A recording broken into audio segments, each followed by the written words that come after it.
Bien, vamos a continuar esta segunda parte a partir del punto número 5. Estamos estudiando el tema número 3, sistema de archivos. La relación del sistema de archivos.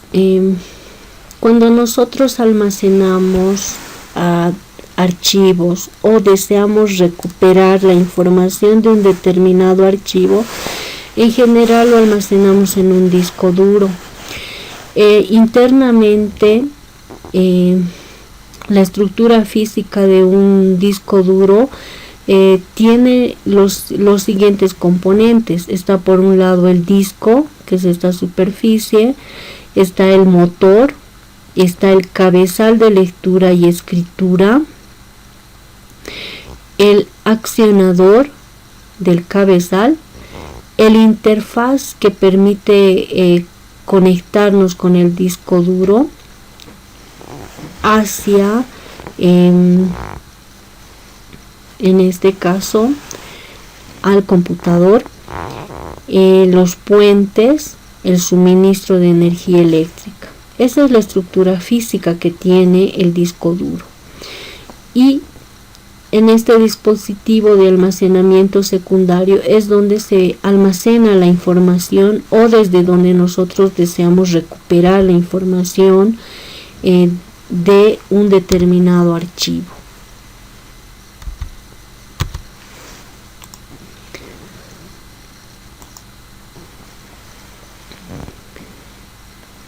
¿Qué es lo que podemos observar? Por un lado tenemos una superficie magnética, que es esta área.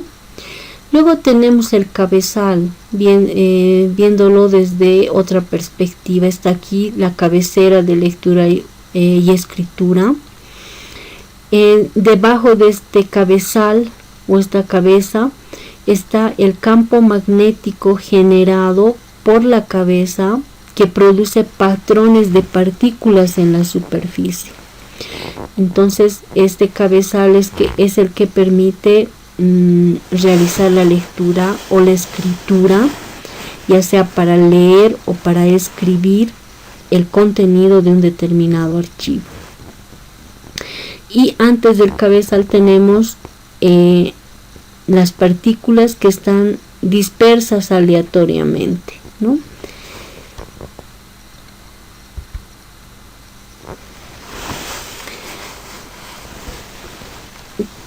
Dentro de lo que es dentro de la estructura interna del disco duro tenemos que está formado por varios platos, que son discos o platos acomodados. Cada uno de estos discos o platos tiene un conjunto concéntrico de pistas. Cada una de estas son pistas que tienen estos discos. Se enumera a partir de la pista 0, pista 1, etc. Cada pista se divide en sectores. Si atravesamos estas líneas, observamos estos sectores, ¿no?, del disco. Las pistas, estos sectores tienen una capacidad de 512 bytes. Un conjunto de pistas a las cuales se puede acceder sin mover las cabezas forman un cilindro. Entonces, dentro de cada una de estos discos observamos de que se encuentran los cilindros. Internamente, cuando los datos se organizan físicamente en sectores, un archivo es considerado o es almacenado en bloques de sectores. ¿Qué es un clúster? Un clúster es un número fijo de sectores contiguos. En este caso, por ejemplo, estos dos sectores forman un clúster.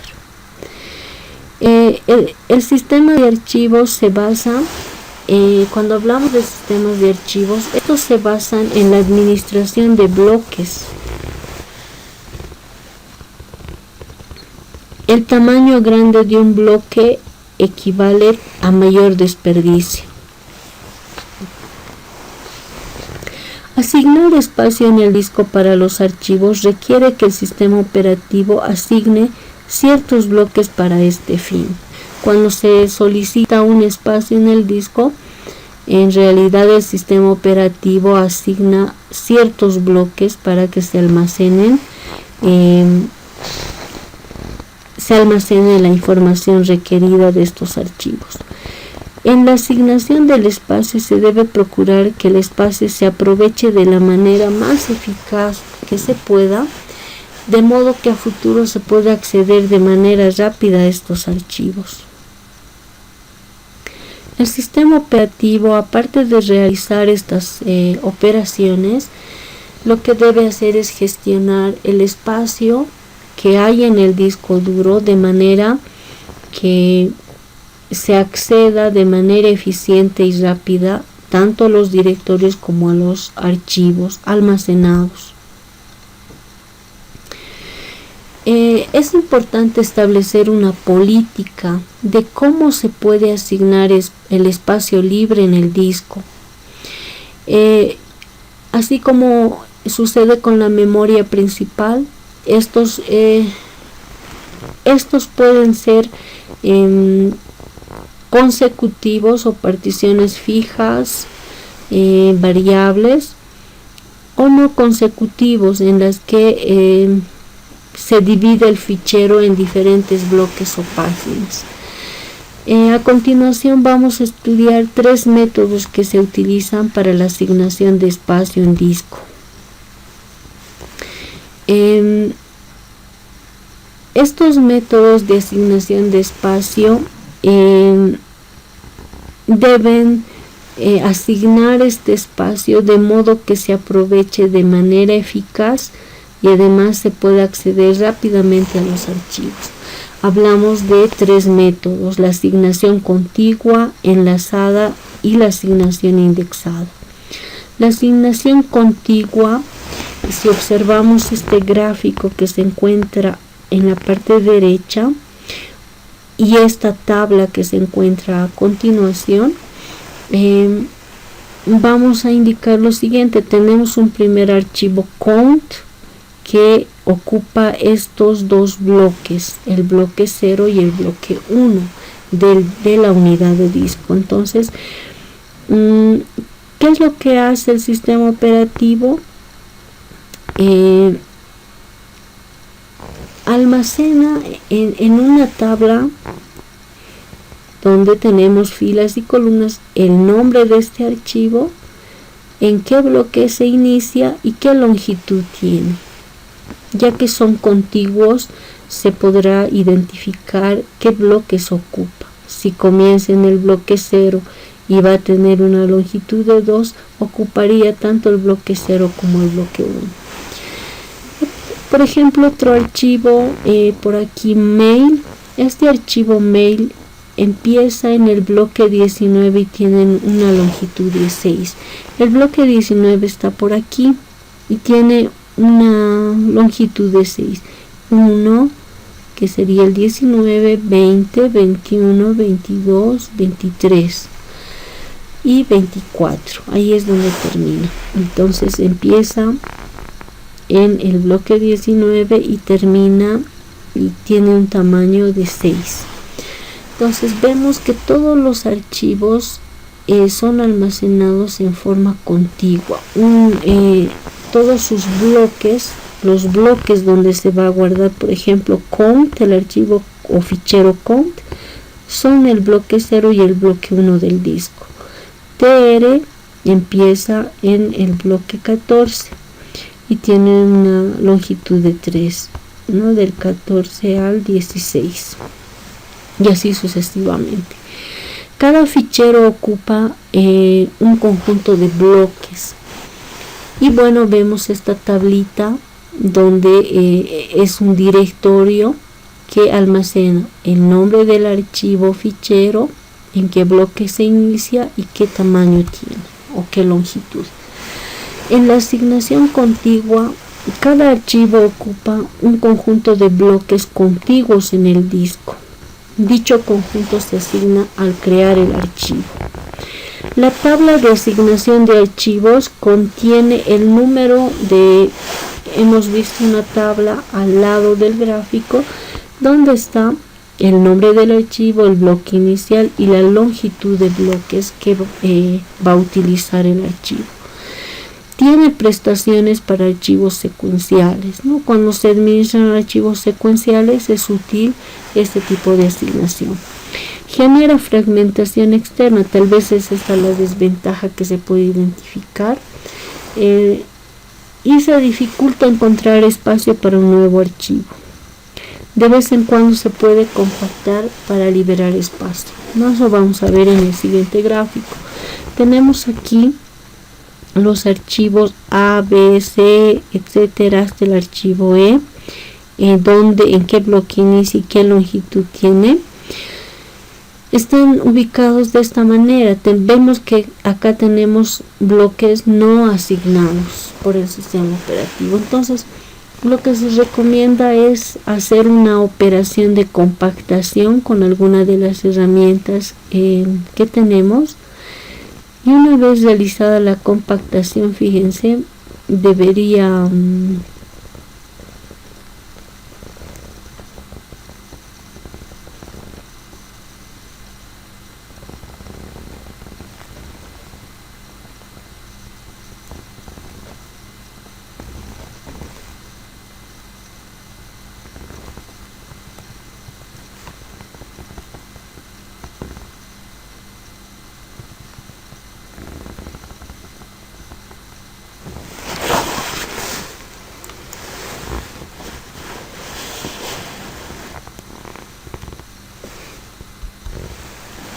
bien, entonces vemos de que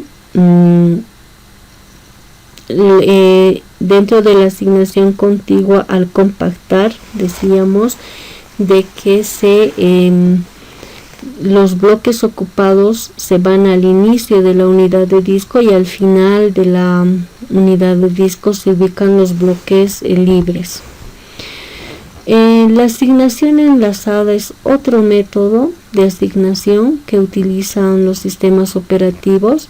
Cada fichero es una lista enlazada de bloques de disco. ¿Qué es lo que sucede? Que, por ejemplo, el archivo HIP empieza en el bloque 9 y termina en el bloque 25. Vemos aquí está el bloque 9 y el bloque 9 se relaciona con el bloque 16, con el 1, con el 6, con el 2 y finalmente con el 25. Y aquí tenemos una marca de -1 que indica dónde termina de almacenarse este archivo. Entonces ocuparía a partir del 9 sería un bloque, 2 bloques, 3 bloques, 4 bloques y 5 bloques, ¿no? Vemos que en esta tabla no se almacena el tamaño, sino en qué bloque finaliza, y dentro de cada uno de estos archivos se tiene el enlace al siguiente bloque, ¿no? Esto va a permitir leer este bloque, luego ir al siguiente, luego de este siguiente bloque al siguiente y así sucesivamente.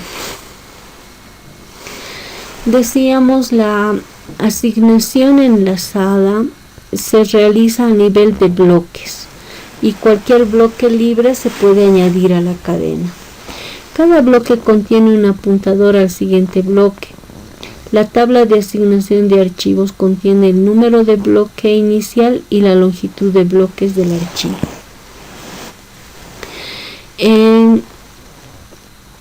Cuando se trata de archivos secuenciales es útil este tipo de asignación y no existe en este caso la fragmentación externa, no se dejan huecos, sino, y ya que se utilizan listas enlazadas, se aprovecha todo el espacio disponible en cada bloque.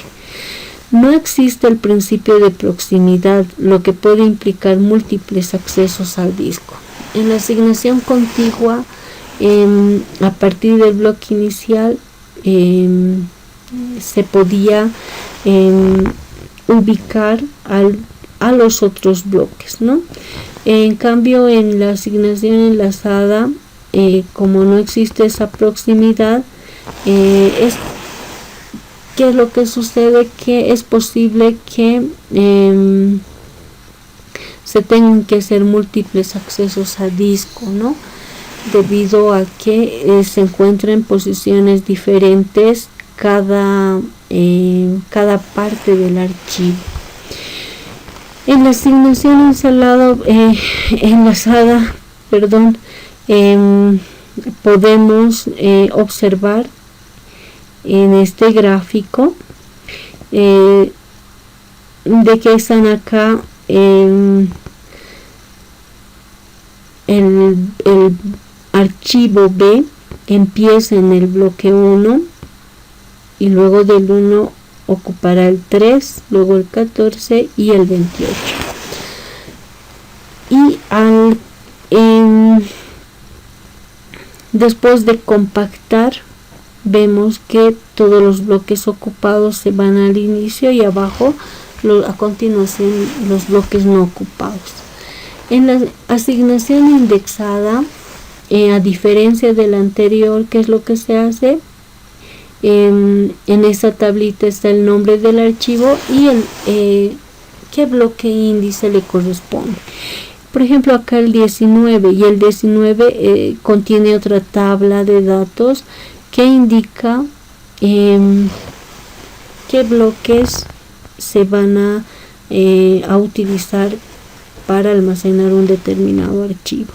En este caso está el 9, 16, 1, está el 9, el 16, está el 1, ¿no? Y así sucesivamente, ¿no? Entonces aquí está el 9, aquí está el 16, está el 1, está el 1, está el 10, está el 25,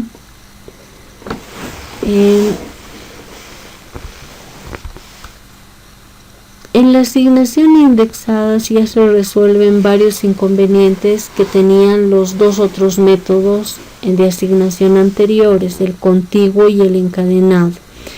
La tabla de asignación de archivos permite almacenar el número de bloque índice de un nivel por cada archivo. El bloque indexado contiene una entrada por cada porción asignada al archivo. Entonces, una vez de que se va a almacenar un determinado archivo en la unidad de disco, entonces se crea una entrada en el directorio. La asignación puede realizarse mediante bloques, ya sea de tamaño fijo o de tamaño variable. La consolidación reduce el tamaño del índice y esta es la forma más utilizada en la asignación de archivos. Es la que más utilizan los sistemas operativos, la asignación indexada. Bueno, aquí tenemos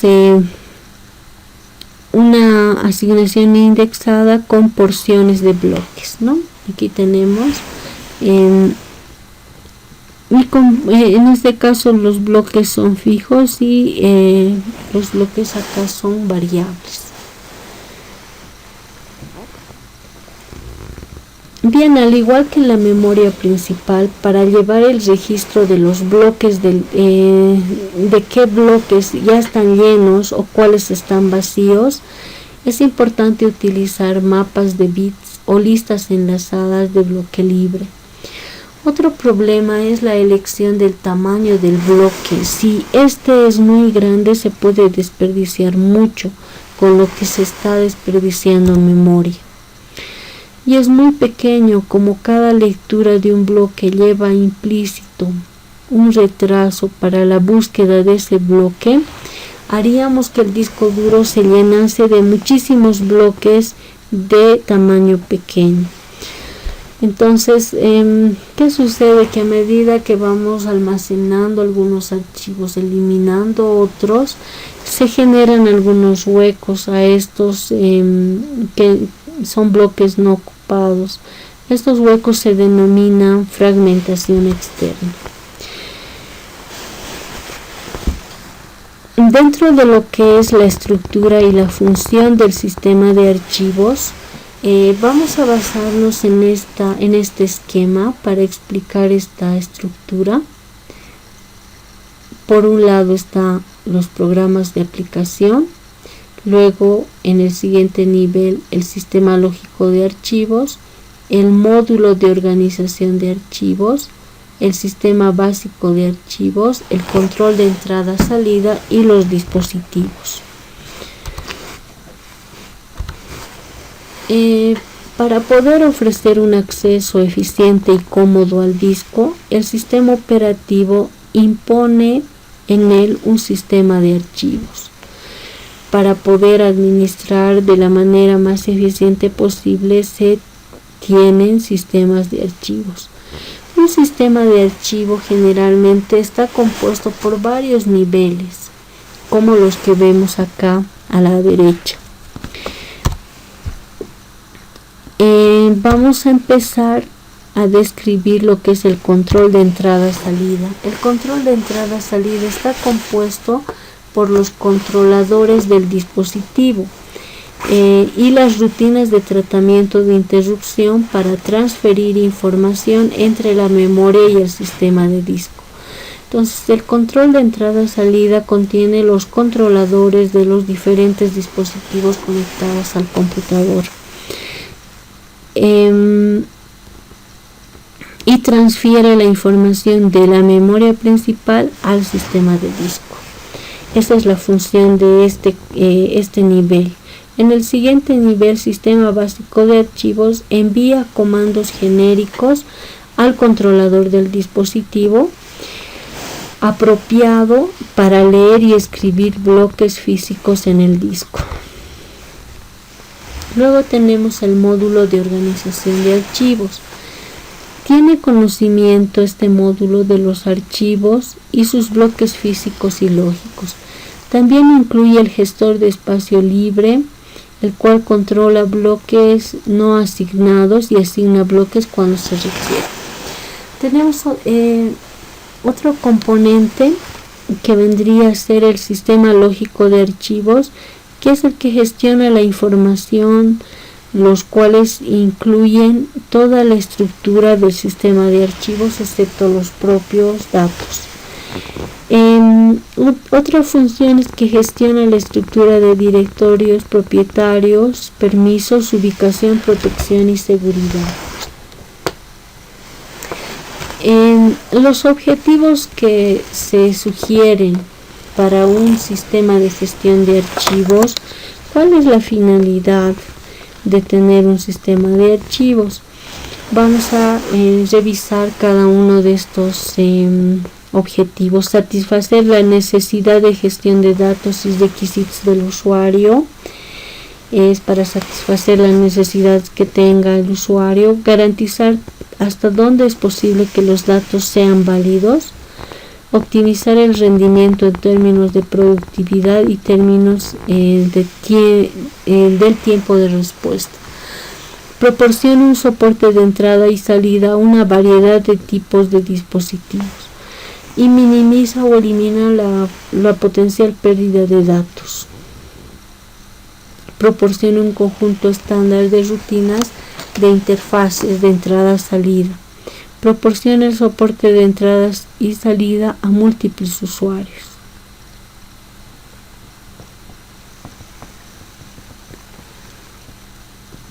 Bien, entonces en este siguiente, luego de revisar esas funciones, en este esquema podemos observar cada una de esas funciones ya mencionadas, ¿no?